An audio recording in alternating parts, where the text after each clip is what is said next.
খতিয়ান আছে কিন্তু দলিল নাই। অনেকেরই বাবা কিংবা দাদার নামে পুরাতন রেকর্ড, এস এ রেকর্ড কিংবা আর এস রেকর্ড বা বিএস রেকর্ড আছে, কিন্তু কোনো ধরনের দলিল নাই বা জানেন না কিসের ভিত্তিতে আপনার নামে রেকর্ড করা হলো।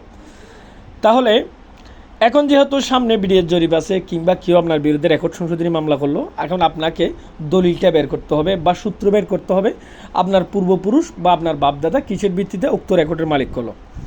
সেক্ষেত্রে আপনার করণীয় কী, খুবই গুরুত্বপূর্ণ আজকের এই ভিডিওটি। আমি সবাইকে অনুরোধ করবো সম্পূর্ণ ভিডিওটি থেকে ভিডিওটি শেয়ার করবেন।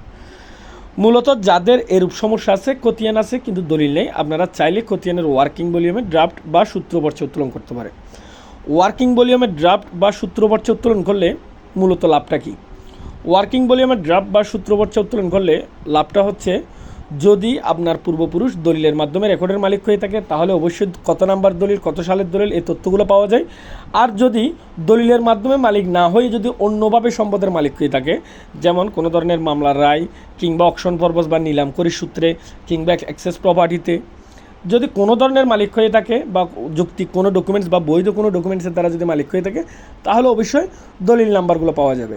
যদি ভুলবশত আপনাদের নামে রেকর্ড হয়ে থাকে তাহলে সেই তথ্য পাওয়া যাবে।